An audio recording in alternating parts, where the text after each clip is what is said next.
right, good afternoon, everybody. Before I start, just a reminder to please mute your cell phones or anything else that will ring. So, my name's Ian. I'm the CEO and co-founder of Fox Club. We're a distributed team, completely remote, and we make mobile slots games.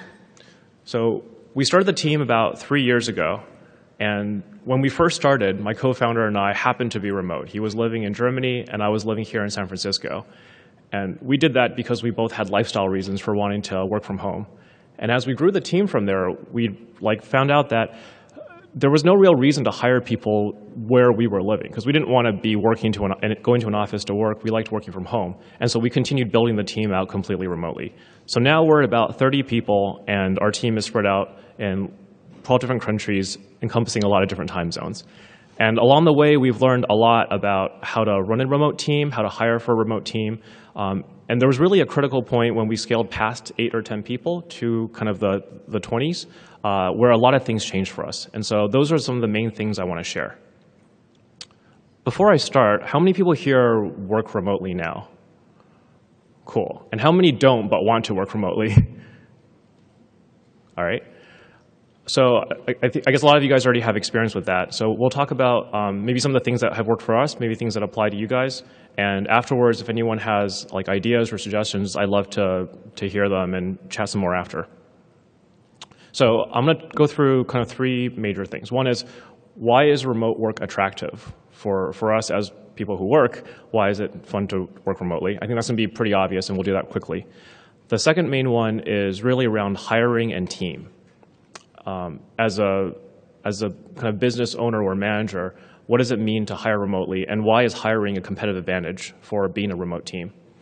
And third is a lot of operational things that we've found to be successful. So how do we communicate and collaborate? What tools are useful? And so the third section is a lot more tactical.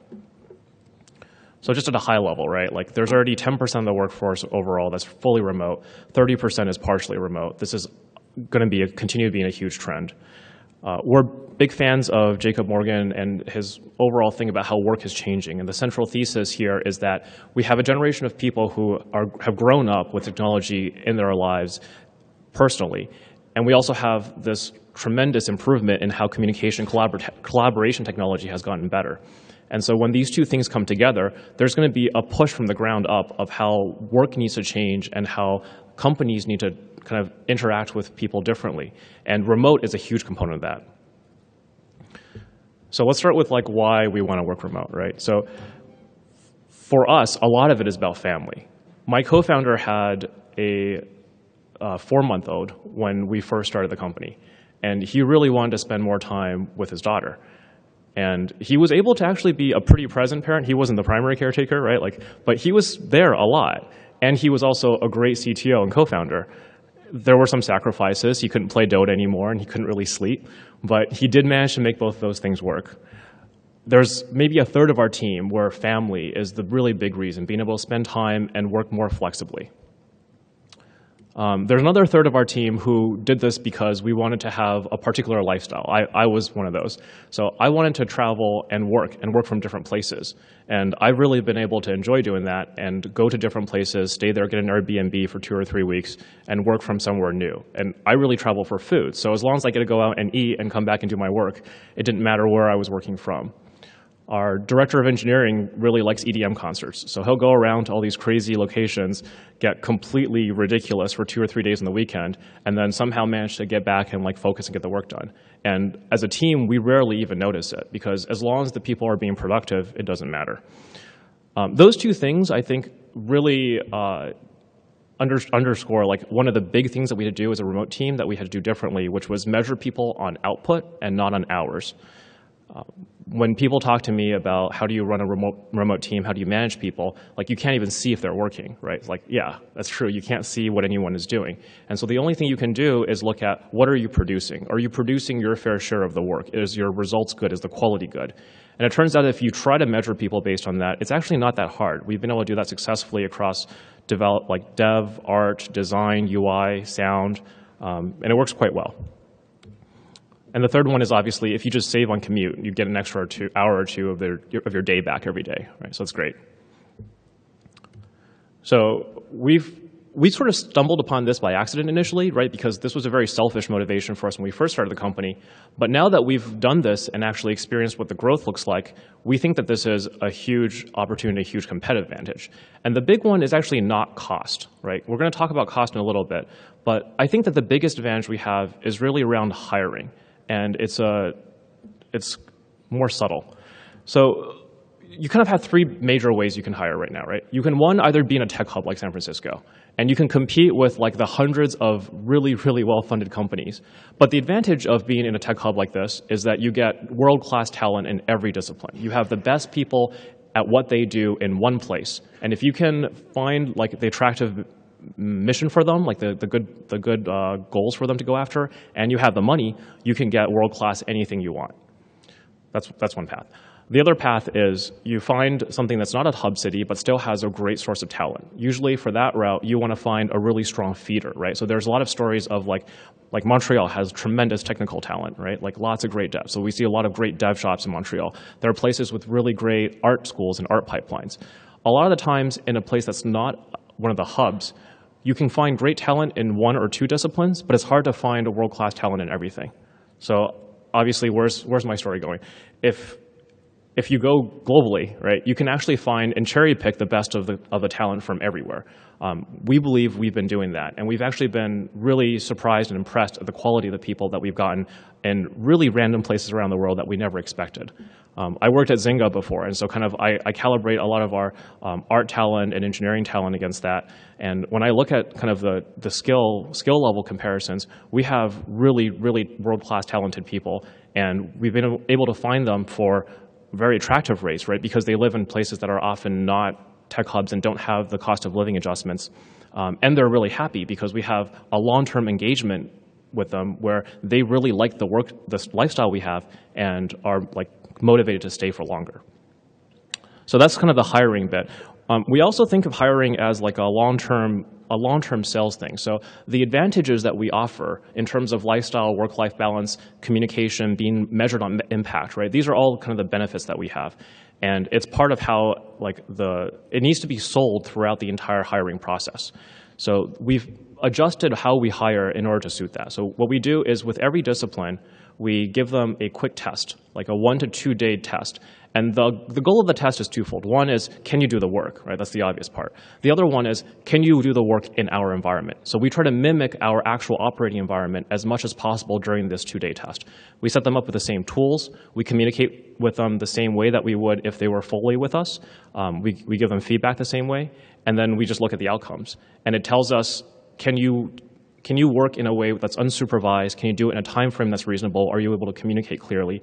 And it lets them know, is this kind of the flexibility I want? Are they actually giving me the experience that I want in terms of like work life, in terms of having ownership over my work, and is this something I can do? And it's definitely helped us both like attract people who go through the test with us and say, oh, this is actually really good, I'm really excited. And it's also helped us find people who are like, well, this really isn't the kind of company I want to work for, where like we're kind of completely remote all the time. So I'm going to run through quickly kind of the main ways that we hire artists and devs and run through the test real quick. So for us, because we develop in Unity, we found that the Unity forum and the Reddit, particularly subreddits for like game dev and Unity dev, are really good. And then what we do is we give them like a set of assets. And so this is 2 examples of a successful candidate and a not so successful candidate. And we give them the same assets, we give them the same spec that we would on the team, and we just look at the results. So this one was basically, here are some assets that are really simple. Can you make a slot machine that like spins? Sorry, I'm trying to play this. So this is one where it's not super fancy, but spins like a slot machine. And then this one,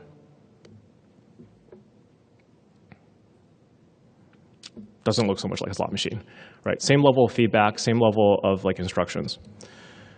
So that was dev. On art, the kind of traditional places that you find online contract art seem to work pretty well. And we basically start people on this test and then get them like one project and then bring them on fully. And we communicate that kind of upfront with people in terms of like, here's what the expectations are. Similarly, we tell them this is the target style that we're looking for. And then here are the 2 portfolios of 2 people. So one is, this is the portfolio beforehand, and here's another one. And I'm not an art director, so like these two both look pretty reasonable, but neither of them is the style that we're really looking for. But when we took both people through the process and we go black-white sketches first, which is how we normally do it, and then gave them some feedback. Sorry, the right one is a little bit hard to see, but it's like a pretty reasonable line drawing. And then we go through to color. Like by the time we get to this and there's 2 rounds of feedback, kind of the difference in style is pretty clear. This is a lot more of what we're looking for on the left, and this is kind of not really a good slots art. And again, the overall thing here is get people to see how you actually work as much as possible and get them in on your process. So just to summarize in terms of what we're looking for in terms of hiring, like the advantages or the core things that we're looking for. One is communicating your culture up front and how you work. The second one is actually, this might be part of just because we're a small growing company, we've had a really hard time hiring people and then training them on it. We've really found more success finding people with the core skills that we want and kind of training them on the remote piece. So like a lot of training seems to be difficult. The third one is time zone. So I said up front that we have people across a lot of time zones already. We found that with artists, with people who are able to work relatively individually, being in different time zones and working in different time zones, not so much of a problem. For everyone else, developers, designers, UI, where you need a lot of collaboration, our rule is you can work from anywhere you want, but you've got to be working primarily core hours Pacific time. So we've set Pacific time as your core hours. And so you can travel anywhere around the world you want, as long as you're working core hours there. And if you have stuff that come up during the day, whatever, you need to go take care of doctors, kids, that's fine. But we know when most of the team is going to be on and available and like ready to work together. Cool, so that was kind of all the hiring stuff. Next, we have a whole bunch around operational and tactical things.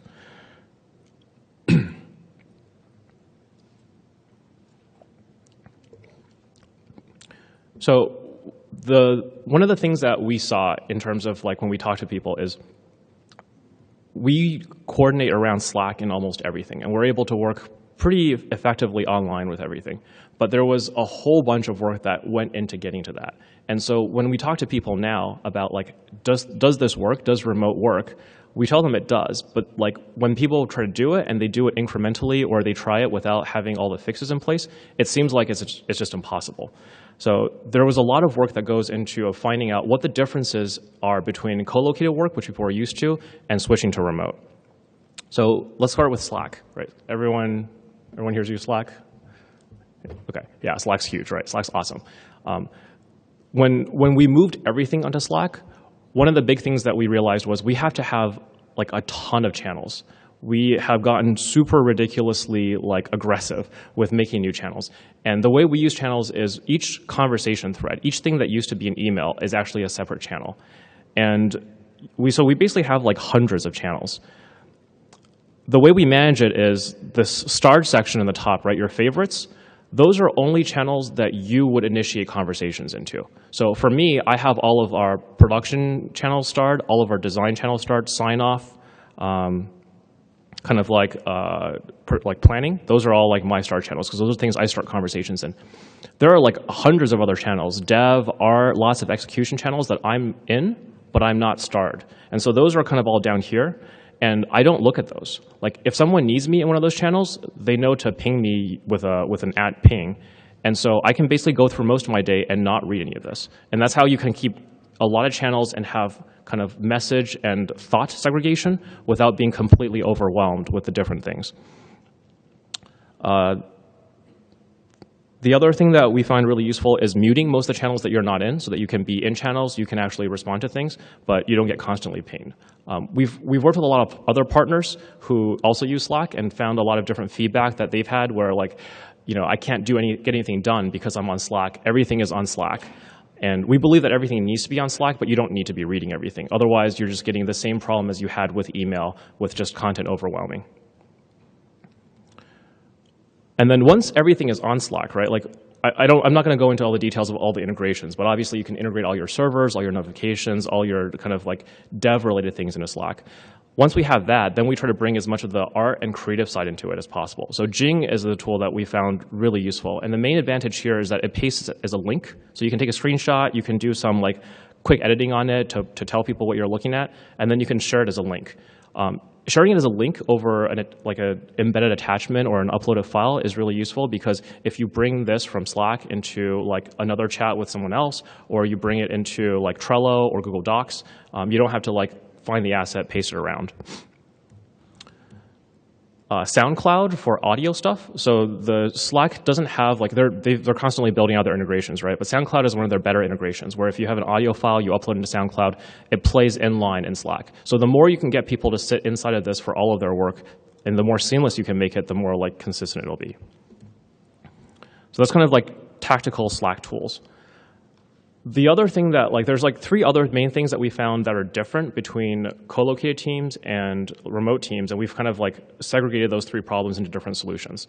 So when we approach the problem of like, how do we figure out how to have communications that replace in-person communication? How do we have like casual conversations where 2 people are talking about a problem, and because they happen to be in an office, there's a third person that sits near them, right? That is part of the conversation, or listens in and decides they want to be part of it. How do we replicate that? How do we replicate casual conversations? So we tried a whole bunch of real-time chat systems and end up on TeamSpeak as our solution. And we have a pretty customized setup where every single person is full admin, and so every single person can move every other person in between channels. And the reason here is that we want to have as low friction as possible between 2 people talking to each other. And how we set it up is we have a green channel, where this basically means I'm working, but I'm available for conversations. We have a yellow channel, which is I'm working, but like I don't really want to talk to you for casual things. And this is the equivalent of like I have my headphones on, I have the little like barrier up, and I'm like over my computer, right? And then we have red, which is just like I am not here, don't talk to me.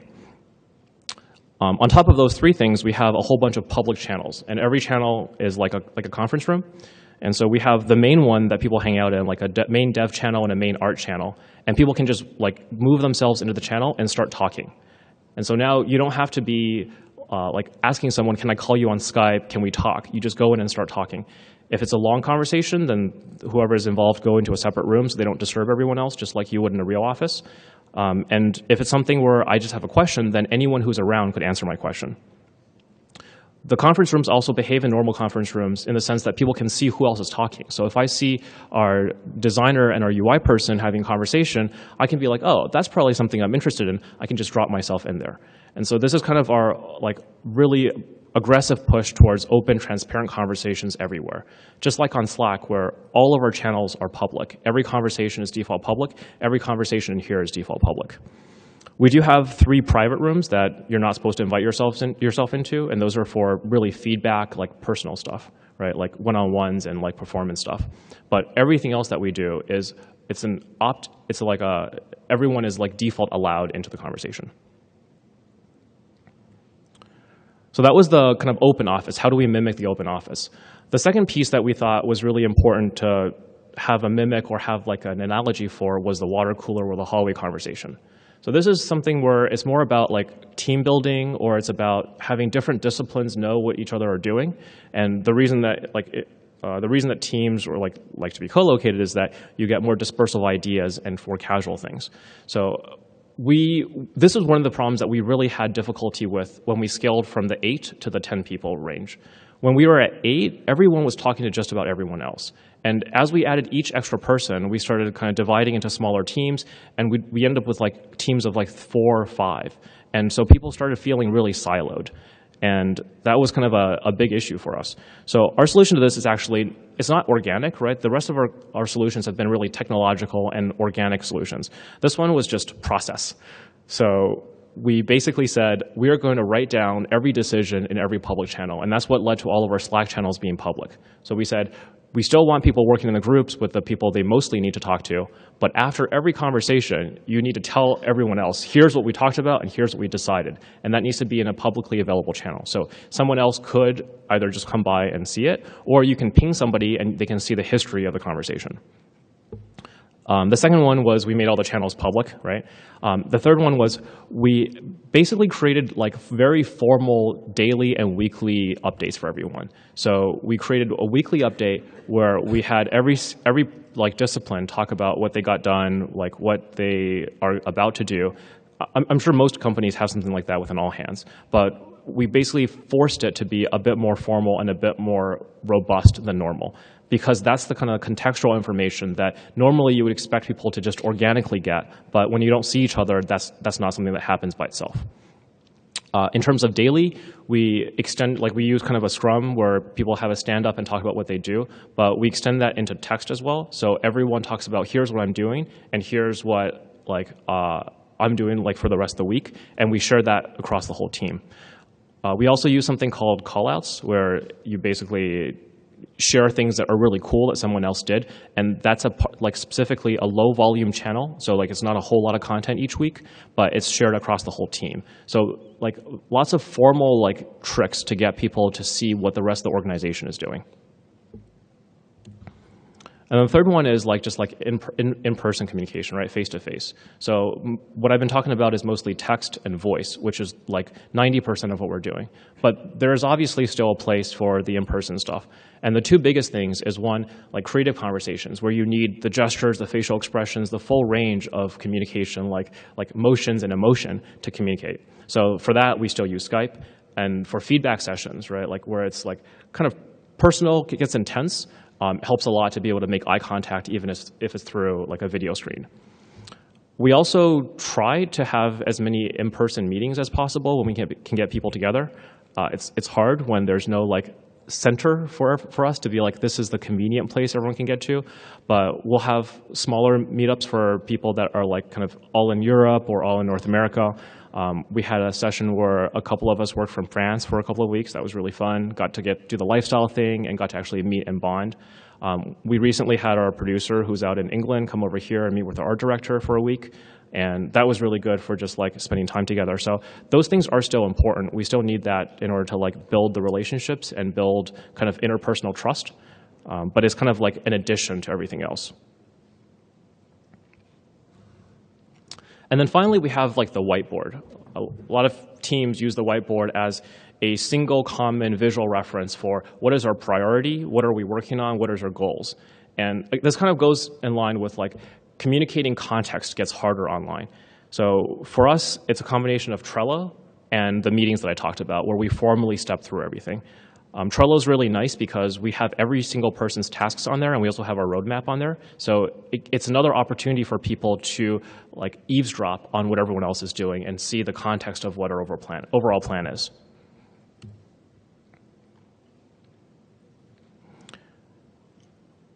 Three more tactical little things here. One is we have the Scrum channel, right? I talked about that, where in addition to our verbal update, we have a very short daily Scrum update. That's also nice for people who work on the different time zones, especially artists who aren't working at the same time, so that there's kind of a history and more public accountability of here's what I said I would do, here's what I've done, here's what I'm going to do. We have an AFK channel so that people can feel good about coming and leaving. This is one of those places where whoever the leadership of the team is really needs to set an example. If you're leaving and you're doing something personal, you need to demonstrate that it's okay to go out and do something personal in the middle of the day, as long as you're being transparent about it, and as long as you still get your work done. And it's also one of the ways to model the fact that we believe in the culture, and we're not just saying oh, you have flexibility, we're doing it and saying that it's okay. And then priorities and production update is what we talked about already. And I talked about the time zone. We found that it's best just to pick a single one that people work from. So that was a lot of operational stuff, tactical execution, how do we get stuff done? The kind of final bit is really culture. And culture, every team has to build culture, regardless of if you're remote or co-located. But we have to work a little bit harder on a remote team to build culture. So the kind of in-person gathering that I talked about is a big part of it. One thing that we found really useful is having a game night. So we actually try to say, after our all hands, we try to say, okay, all right, let's not work for an hour, play a game, play any game, just do it with someone else, and we'll pay for whatever the games are. People seem it seems like it's a good way to bond. We've had D&D sessions, we've had Minecraft, we've had Heroes of the Storm, obviously. Another one that was kind of a surprise to me, but really shouldn't have been, is that we had a photo sharing channel, and that was wildly popular. It's probably the best bonding method that we've had. People really just like sharing, and if you just copy Facebook but make it kind of in your team, it really fills the gap where like we want to have our personal lives mixed with kind of our work, and we like the people that we work with. And kind of Facebook really isn't like targeted enough to share some of the more like crazy things that you're doing or shared interests. So that was kind of a big useful one. And then finally, be clear about the rules. So this one is kind of what I talked about with the AFK channel, where kind of the leadership needs to model the behavior that you think is good. We want to have like a culture, right, which includes all these unspoken things, all these things under the surface. But we can't just allow all of that to develop on its own, because people are generally going to be hesitant about, like, they don't want to feel like they're taking advantage of the system. They don't want to feel like they're letting the rest of their team down. So having even a small set of rules that are like explicit, like these things are okay, these things you should do, and saying it allows the rest of the unspoken things to develop more organically. Cool, so it looks like that's pretty much it. I have 5 minutes left if anyone wants to ask any questions. Thank you.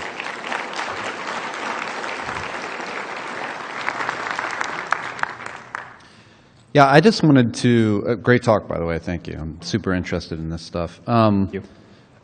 Could you just be a little bit more specific about, you said you formalized the weekly updates. I wasn't clear on what form those actually took. Sure, so we start with having our producer or dev producer talk about what specific tasks got done. We talk about the roadmap for the next month formally. So here are the releases that are coming out. Here's exactly what's going into it. We call out the people that did the work. So it can be pretty tedious, right? Where we go through what each person did for each release. But the point is to let the devs know, here's what the artists are doing to contribute to the release. Let the artists know, here's what the devs are doing to make the art that you made really go into it. And so we actually go through a pretty thorough thing of here's what everyone did to do everything. And on a normal team, I think that it feels like a waste of time. But we found that even if it takes an extra half hour, that's that level of detail on each release, what we have done, and then what we are about to do, and who's doing what on each release is really useful. Yeah. Is that in writing, Oh no, it's on a weekly call. Yeah, and we also record it for the people that aren't on at the same time. So we just have a recording, and people can listen to it afterwards as a podcast. Hi, thank you for your talk. I have a pretty large remote team with varying degrees of tech savvy, and sometimes I feel a little bit of resistance to change when I try to incorporate a new tool. I know you mentioned quite a lot of tools. Do you have any tips for sort of getting your team ready to adapt to those changes? Or how big is your team? They're about 10. Okay. Yeah. So yeah, it was a pain. We switched the voice chat thing I said, where we use TeamSpeak. I literally switched chat systems with my team 4 times. And we actually went to TeamSpeak, went to Discord, and went back to TeamSpeak. And they were not happy about that. Yeah. I think some of it is just when you want to make this work, you just need to push it through. So is your team partially remote and partially co-located, or is it all remote? Yes. So it's there's partially. 3 of us in the office, and then there's 6 others. So that's one of the main, it's a really big problem, actually, I think. When I was at Zynga, I actually worked on a partially co-located, partially remote team, and we had a huge problem where the co-located people didn't feel the same pain that the remote people did. And for us, because everyone's feeling the same pain, even though it was painful doing the different transitions, people understood, this is a problem that we need to solve. Even though this is a very painful process, we need to go through it together. So I don't have specific firsthand advice on how to do this, but I would say that the more you can get the co-located team to feel the pain that the remote team is having, I think that'll be a good way to get everyone on the same page, and they'll be more open to experimenting for a solution. Thank you. Hi. I was wondering how you prevent work anytime from being work all the time. How do you give people reasonable expectations about this is what we expect from you, and if it's got you working more than the standard, well, I'm going to say 40, and we all know that's a lie, but the standard 60 hours a week, tell me that that's how do you manage that kind of scheduling? Absolutely. And I think that's one of the things where I say it's important for the leadership to set the rules and follow the rules. So we have the Scrum in and Scrum out chat. And so when we come in, we say, I'm starting work now, right? I'm starting work late today because I had to do something, or no, I'm starting on time today. And then when we leave, we say, I'm out for the day. So especially for me and my co-founder, we really try to model that, right? If I'm starting work late, I'm just I'm starting work late today. If I leave and I'm going to go play Frisbee for 4 hours, that's what I say. And so I think that a lot of that just comes from what the leadership does and how they demonstrate this. we do actually work a lot, right? Like one of the problems with Slack is that you can be working everywhere. I was texting my team on Slack right before this talk. I think that to some extent it's okay if it's healthy, and the main thing is to respect the core hours. So because we set everyone to Pacific time hours, we expect people to be around, and it's okay if you have a reason for not being there, but that's really when we expect you to work. And if you're like kind of past that, and like we don't expect people to be responsive at that time. And it's really coming from like how you model the behavior. Okay, thank you. Hello. I work on Call of Duty, so for us, like security and preventing everything from leaking is really important. And when it comes to working remote, I find that having like all the VPN and all this stuff in to protect my data are really a problem. Is it something that you care about doing when working remote, or do you like play the bet of nobody's going to do that? I think we probably play a bit faster and looser with data security than you guys do. We make mobile slots games, and there's like a million mobile slots games on the market. We are fairly careful with our art in the sense that we have like we're able to do the stuff like removing it from Dropbox. But like if somebody really wants to mess with your content, like anyone, doesn't matter if they're remote or co-located. I feel like if someone is maliciously trying to do something or trying to steal something, I don't think it's actually that easy to stop, regardless of what we do. So we've pretty much just based this on like if we give you access to it, then we trust you to not screw with it. Great, thank you. Yeah, hi, great talk, thanks. You said you have approximately 30 people in the team in total. Yeah. So how many developers and how many game artists? And do you split them to the teams when they work on the different products, maybe? Sure. So we have like 5 or 6 devs, like a dozen artists and designers, and then we have like kind of me, design, a couple UI, sound, like some miscellaneous people. So the core development team is like 6. We do only slot stuff, so everything is on a single core engine. So we have like one GitHub repo that most of our code is in. We have a dozen different games though. So in terms of art, we actually have a lot of different art pipelines that are happening at the same time. So we manage our art pipeline pretty separately from the dev pipeline. Was that to answer your question? Thanks. All right, maybe last one? Hey, I wanted to know kind of how you get leadership involved in these communication pieces, because I think one of the problems that we most frequently have is that we need feedback from, business leaders or, different members of some of our other distributed teams that don't typically get in on the day-to-day work that's done by the teams. Getting our teams to communicate is easy. Getting our leaders to communicate with the teams or even with each other is very difficult. Any advice? What type of communication are you referring to specifically? So, if we need to have business deals being made, I work for PlayStation. So we have different, potentially new, game discussions that happen to come out, or, platform decisions, things like that. Yeah, so it's hard. Like because I do most of our organizing the weekly meetings, I feel an obligation each week to say stuff about what's going on. But definitely a lot of the other like leaders in the different disciplines get lazy about it. So what I do is I just call them out. I'm like, you need to say something about this next week, right? Or like be ready for me to like ask you and like tell everyone else what's going on, because I know there's something big. I think that just whoever is running it needs to be able to call out people for like, I think there's something interesting going on in your department. Say something about it. Cool, thank you. All right, thanks everyone.